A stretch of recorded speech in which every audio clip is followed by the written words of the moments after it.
Hello, good afternoon, Programming 1 classes. This is Mr. O'Neill, and it is April 20th. Welcome to Marking Period 4. Before I get into the announcements today, guys, I want to go over a little game I'm going to be playing with you for the rest of the school year. It is called What is New Behind Mr. O'Neill.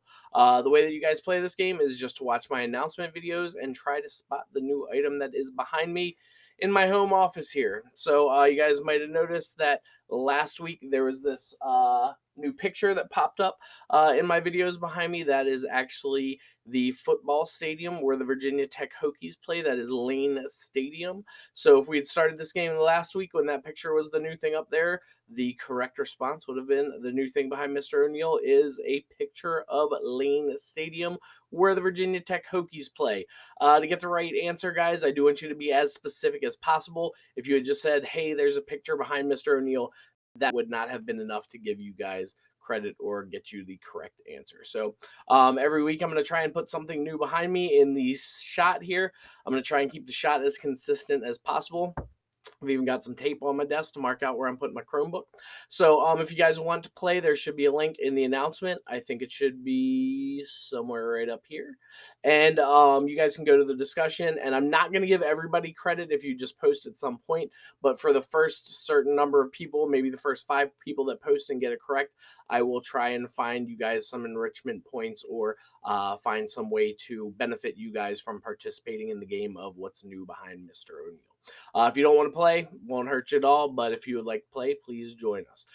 So again, guys, the picture of Lane Stadium, that is not new this week.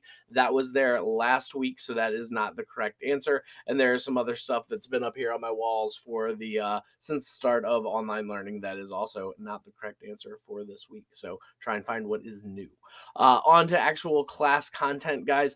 Again, this is the start of marking period 4, and I know some information was sent out by the county about changes to how grades are going to work in MCPS.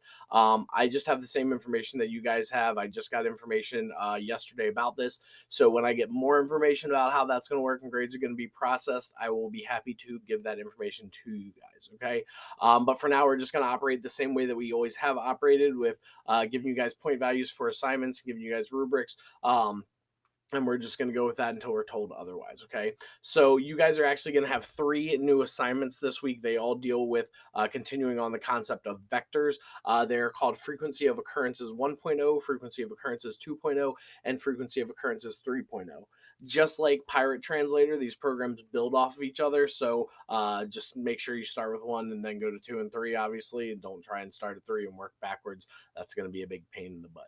So for this work, guys, you have all school week to work on it. It is going to be due by Friday, the 24th at midnight. So as long as you guys got all 3 of those assignments turned in by Friday at midnight, you're eligible for full credit on all of them. If you don't get them in by Friday, you can still turn them in by Sunday at midnight. Sunday at midnight is going to be the deadline. If you don't have them in by Sunday at midnight, you are not going to get credit. So the last thing I want to tell you guys is about the schedule for this week. Hopefully you know that Monday and Tuesday are days for your teachers to present new content for specific periods. Wednesdays and Thursdays are going to be office hours for you guys to get help. And then Friday is going to be kind of a catch-up day. So as I stated before, I'm going to be doing my office hours by appointment only. So I'm not just going to be sitting at my computer for the 3 to 4 hours a day that are assigned to office hours because that would be a huge waste of my time if nobody needs help. So if you guys do need help, please email me 24 hours in advance and we will work out something to communicate during those office hours. You guys can email me at any time if you have questions. I'll try and get back to you as soon as possible. And while I'm saying that, I should probably also mention that if you guys email me at like 8 o'clock at night, the day that the programs are due, you're probably not going to hear back from me until after the due date. So please at least check the stuff out early in the week and ask questions if you have questions. That's the best way for you guys to get help. Other than that, let me know if you guys have any questions or if you need any help on those 3 assignments. Try and get them in by Friday. If not, get them in by Sunday, and we'll be moving on next week. See you guys later.